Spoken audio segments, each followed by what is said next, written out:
Welcome, beautiful buddy saint-germain family. This is an experiment video that I've been thinking about for a while. Sometimes I've been reacting to one singular tweet. But in today's video, this is a brand new concept I was thinking of, and it's basically me scrolling through my Twitter feed, giving out opinions about the tweets. Maybe it's a report about a player that's joining a club. Maybe it's an interesting stat. Maybe it's some football slander, and I will give my opinion on it. So hopefully you guys will enjoy this video. At the end, whenever you leave this video, let me know if you enjoyed it, if you want a part 2. So let's go through it. Let's go through Twitter. Let's see what Twitter got to say today. Let's zoom in a bit more for the viewers. Ronaldo Nazario, Copa America 1997 rating, 7.5, 8.5, 7, 8.56, 7. Weighted average 7.29. I guess this is his own rating. I don't think they used to do ratings back then. All right. I mean, R9, obviously in my opinion, the greatest striker of all time.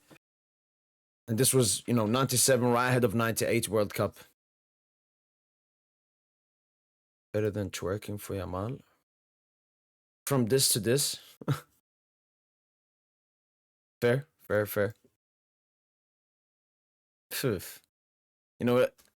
This picture, man. This picture was taken... How old was I here? I was like maybe 15, 16. I'd supported PSG since 2012, so at this point, like 4 years. And my cousin, I think, my cousin took me like outside. And I took this picture. Extremely proud. I also went to the PSG shop that day.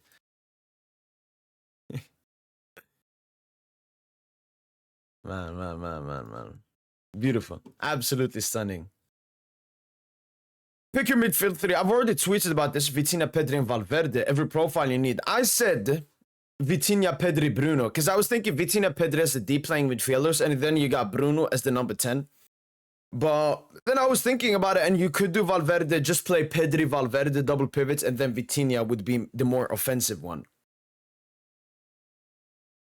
Probably. Because McAllister, he's just a Walmart version of Vitinha, Pedri profile-wise. Bellingham and Rice are not in this discussion. Palmer, I think he could soon be in that discussion, but he hasn't shown me enough.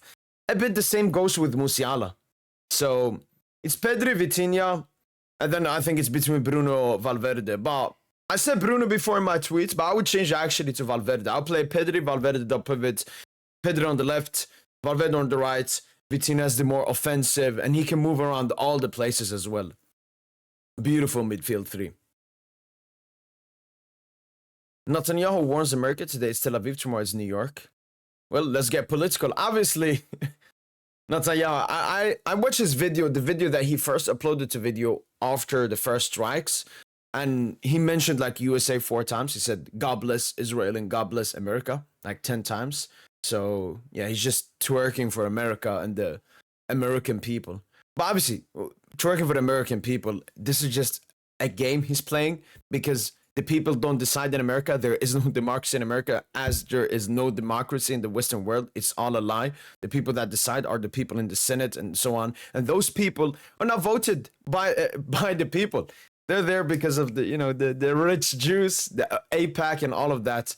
So all of this is just a stunt. I mean, America will enter the war 100%. Why? Because it's ruled by Israel. It's filled with Mossad agents everywhere. So America will go into this war whether people like it or not, which will eventually end the war, unfortunately.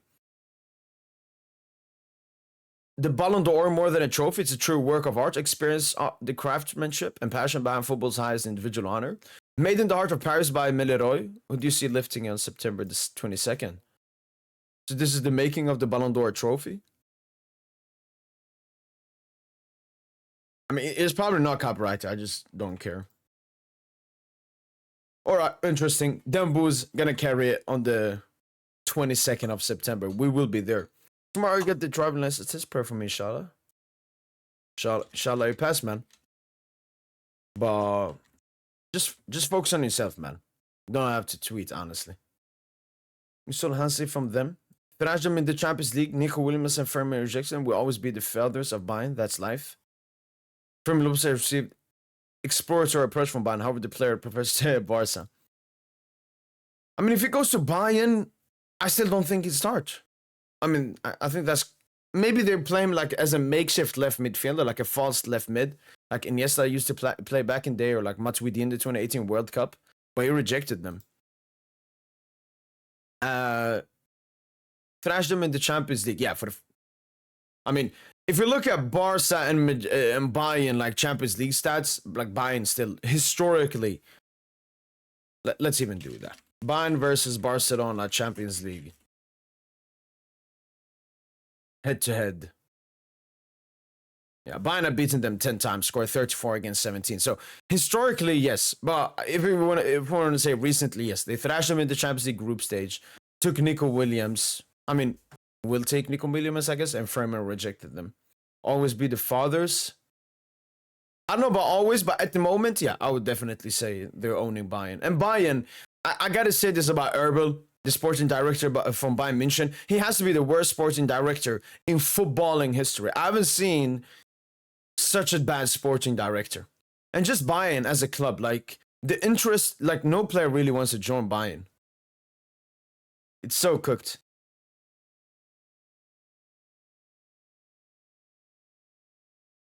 Justin Deco would still prefer Luis Diaz over Nico Williams. I still think we're glad saying either of them. Yeah, I mean, two top. You know, Luis Diaz just towards the end of his career, Nico Williams in the beginning of his career. But Nico, I mean, there's so many like green flags when it comes to Nico. He's already played with, you know, all the Spanish players. We'll probably have a great link up with Baldo on that left side. We've already seen him and Yamal as the two wingers in the national team. He would cost less. He would still have a high wage because Atletico Bilbao, you know, they don't pay transfer fees, so they give a lot of wage to their players and so on. But the only reason Deco is doing this is not because of football, it's politics. Deco doesn't want Nico, or doesn't prefer to get Nico at the moment, because Nico Williams rejected his fat ass last summer. Deco should get over that L and think about the bigger picture. But yeah, he's acting extremely selfish in this situation. This would never happen to Arsenal Football Club, for the biggest club in London. Again, like all of these pictures, most visited team pages. Again, all of these pictures, like they don't really make any sense. Like Arsenal, come on. Madrid only once, Chelsea twice, 3 times, 4 times, City twice. Come on, like. And shout out to FBRF. When it comes to footballing stats, best out there, but again, they're doing most of team pages, so they know about the statistics, but I mean, Arsenal, the football stadiums in America will be as empty because it's not really about Chelsea, why the stuff are empty. It's more about the hype for the Club World Cup hasn't been there. Yeah, football in America just isn't that big. Like, even though, for example, let's say Arsenal are the most clicked, it's not that much clicks. And, you know, it's so funny. Arsenal, Liverpool fans, and Barca fans, how much they've been crying not being part of the Club World Cup. Liverpool fans, I would say, out of the 3, from what I've seen, have been crying the least. They actually have the biggest reason out of the 3 to cry, because the reason they're not in it is because only 2 teams from one league can make it. So Chelsea City, because they won the Champions League, you automatically get a guaranteed place. I think Liverpool were like 4th in UEFA Champions League coefficient, but still didn't make it. Barca, for example, they didn't have enough coefficient points compared to Atletico Madrid. Arsenal, I think there are at least like 4 clubs, maybe even 5 clubs ahead of them in the coefficient point. Oh, yeah. On which trophy is harder to win, the Premier League or the Champions League? Champions League, simple. No team has won the European Cup more than their own league. Like, the only place where you will see this discourse happening is in the Premier League. It's only Premier League fans that are discussing Champions League or Premier League. And look, I will say this. I can understand it from one point for Liverpool fans, because they've won the Champions League recently, countless, maybe 3 times, 4 times since they won the Premier League, you know, back in the dinosaur age. So they value the Premier League because they haven't won it. But if you ask them, what's the harder trophy? Which one is the more valuable? They will obviously say Champions League.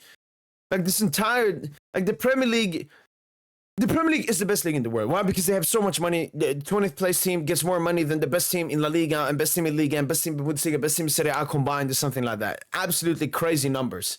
But stop comparing it to the Champions League, please.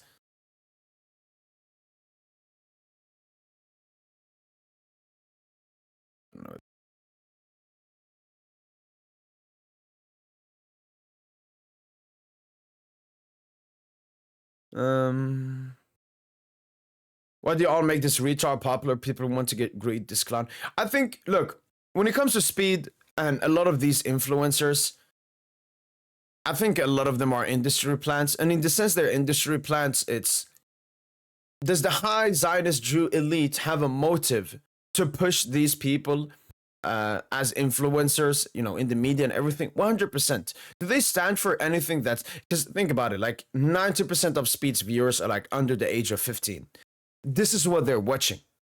This is the values they're getting from. He's screaming, fuck Messi, he, you know, and a bunch of other stuff as well. And obviously the Jew Zionist elites, this is what they want. They want to brainwash the kids. They want to destroy and ruin the kids. And honestly, when you look at Speed compared to other influencers in his like categories that has the same age, when it comes to their audience, Speed is honestly one of the least worst. Like the worst is probably these Kaisen ads and so on. It's so much sex, sexual stuff, girls, fame, money, all of that fucking disgustingness. And yeah, it just, as an industry plan just to ruin the next generation of kids. Yeah. I mean, when you see this, obviously PSG played Atletico. That's, you know, that was the biggest game of the group stage, but it just shows like PSG felt like it. 90K stadium, we had like 80K spectators, and Chelsea this. But yeah, it's mostly about America. Now that you think about it, I talked with Tosin, even my dad mentioned it. The first Club World Cup should probably not be in the US, but I know why it's in the US is because they always do preparations for a World Cup. It's like Qatar. Qatar had the Arab Cup, they had the Asian tournament, they had the Olympics ahead of the World Cup. America has the Copa America, the Club World Cup ahead of the World Cup as well. So in that sense, it makes sense. But like the first inaugural Club World Cup should be in a football culture nation, because this wouldn't have happened then. Well, Luis Enrique needed help on the left wing. They PSG spent 70 million in January to sign someone. Again, is this factually correct? It is factually correct. But you always have to look at the intention. Why is Simeone saying this? Because we slapped him 4-0. Making excuses after a defeat is probably the worst mentality you can have. When you lose, you've lost. You've lost. You know, supporters can cry. I give them more acceptance to cry about stuff. But a manager of Atletico Madrid who's been there for 15 years, and this is the highest paid manager in the world, making garbage excuses like this. And let's see this quote.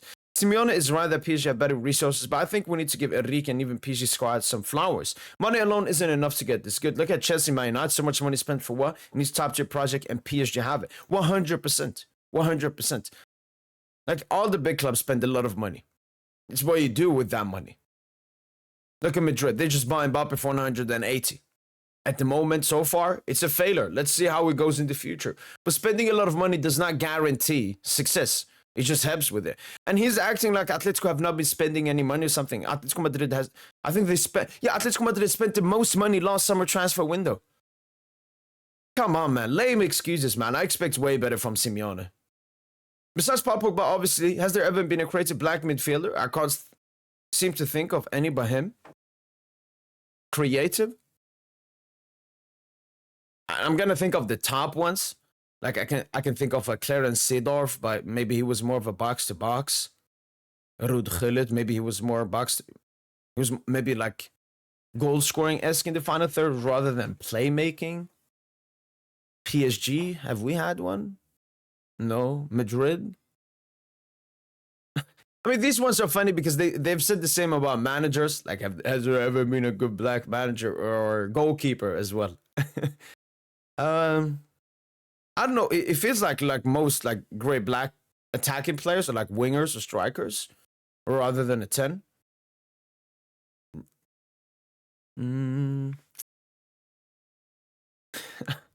I guess so. I can't think of one. You let me know in the comments down below. But that has been it for PSGINT reacting to the Twitter feed. Hopefully you guys have enjoyed this video. Let me know in the comments down below if you would like this to continue. These are really easy videos to make now throughout the summer to stay active. And as you can see, we went through so many topics, so many opinions at once. They're really interesting for me to make as well. So you let me know in the comments down below if you enjoyed this video. That's been it from boy PSGINT. And as usual, allez, Paris.